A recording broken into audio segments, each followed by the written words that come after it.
Hi everyone, welcome back to IELTS Master. This is video number 4, and again, before we start the reading text, I want you to take a look at this picture. Tell me what you see. Now, what do you see? Well, we see some hats. Of course, this is not just any hat. This is a kind of graduation hat, right? And maybe each of us, once in a lifetime, we will have this kind of hat to put on our head. And our parents are going to be very proud. That's it. The topic for today's reading is about education. In this reading text, we'll read something about education, teaching, schooling, teacher in general. In terms of skills, we will try to find out how we can predict information and how we can match the headings to appropriate paragraphs, right? So predicting and matching headings are two important key skills that we will be studying today. To start with, let's take a look at predicting. We can always predict ideas from the organization patterns of a passage. Of course, each passage has a different pattern, but we can somehow guess the flow of ideas. Something that makes sense, right? For example, when you are writing an application letter to someone, maybe you want to start by stating the purpose and then the reasons you're applying and then your skills and then your contact.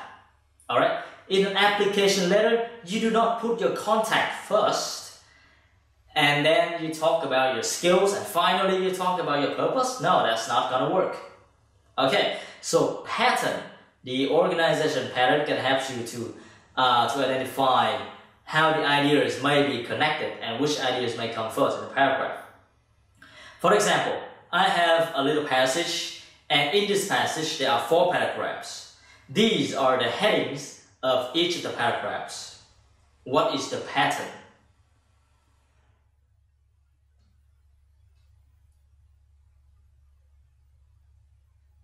Well, so you see that the first paragraph talks about the problems of illiteracy. Paragraph B continues to talk about the problem, right? Paragraph C talks about the reasons why, and paragraph D, prediction, maybe the future.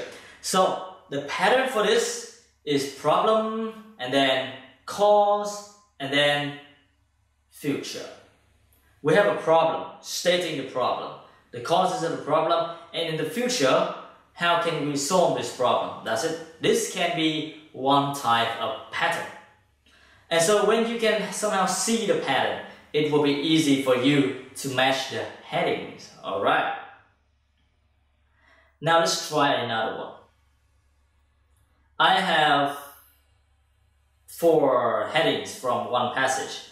I want you to tell me which one is the correct pattern. Is it this one? Or is it this one? Which one is the correct pattern?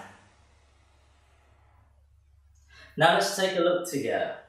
Well, as you can see, paragraph A talks about problem, right? So they are stating a problem. Paragraph B talks about the importance of state something. So again, maybe it's the problem.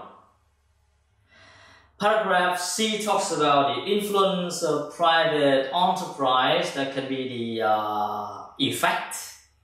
And finally, the impact of recent change. Again, it's another effect. So basically, problem and then what? And then something related to the problem and then the effect of the problem. The pattern that is correct is the second one. State problem, the factors that contribute, the factors that the problem has, and the consequences of the problem. That's it. When we can see the pattern, it's easy to match the heading. Alright. And so we are going now to apply the knowledge that we've just learned for the matching headings exercise. Now, matching heading is very simple. They give you a long text and some headings. In this case, I have 4 headings. They ask you to match paragraph A with which heading, B with which heading, C with which heading, and D with which heading. We have 4 headings. Read them. The first one is belief. consequence, reason, and criticism. Now we've been talking about, we have seen in previous examples, problem first, and then maybe the causes, the factors, and then the consequence of the future. Which one may relate to the problem? Belief is a problem? Consequence is a problem? Reason? Or criticism? Well, I believe the criticism can be the problem, right? Somebody criticizes you. Somebody said that, okay, bad boy, or bad teacher.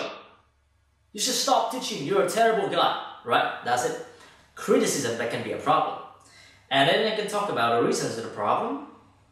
Why am I a bad teacher? Because I'm too short.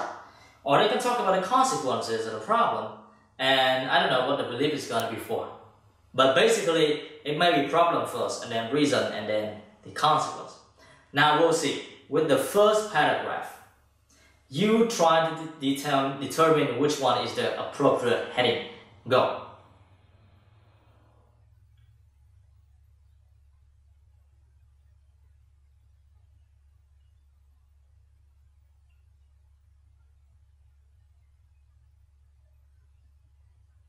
Well, if you have scanned the text successfully, you're going to see that your information is somewhere here.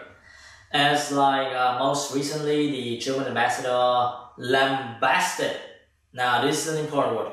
He lambasted us for only ever speaking English. A rebuke, eco-based French and Spanish counterparts. Lambast, that means he criticized us. A rebuke means a criticism. So similarly, here, the answer has to be D. For. A criticism. A problem, right? This is a problem.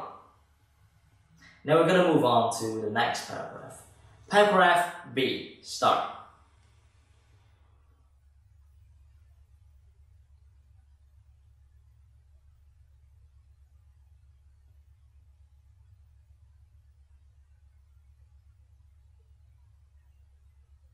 Okay, if you have taken a look very carefully, you will see that your information is located here. The first sentence, the truth is the foreign languages are phenomenally unpopular in secondary schools. And then we have the main reasons youngsters so low to study something. So very clearly, this paragraph is talking about the reasons why. And then your answer will be B, reasons. This is a good heading. Okay, very simple, isn't it? C.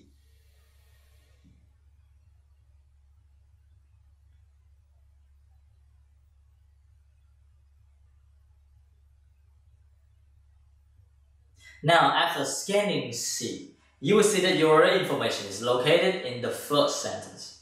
Of course, should the situation change, this is a condition, right? This is a conditional sentence. If the situation change and the US become a Hispanic country and blah blah blah, and then the British would see the benefits of learning Spanish and do so. Alright, so here we are having a little prediction and maybe the cause and then the result something. The answer will be consequence, right? The consequence. If the situation change, we'll have the consequence. That's the consequence. Last paragraph. It must be 1, the belief. And your information is located right in the very first sentence. The belief that we will lag behind, blah, blah, blah. Answer will be 1, the belief. So you can see that when we can predict the pattern of organization, it's very simple for us to start to match the correct headings to the appropriate paragraph. And so in this video, we were talking about predicting the pattern and applying this knowledge to a very related type of exercise, which is matching the headings. Always remember that a pattern of organization must be logical. You may want to talk about problem first, and then reason, and then results. Alright? You don't want to talk about the result first, and then the problem, and then the reason. No, that doesn't really make sense. That's how you will apply to find the appropriate headings, to find the appropriate main ideas for your paragraphs. That's it. Thank you very much for joining me in this video. We have taken a look at one paragraph, one reading text about education, and actually the teaching of English, the learning of English. We did prediction and matching headings. I want you to review this video and do the exercises that follow in order to enhance your ability to deal with matching headings questions. Thank you very much. See you in video number 5.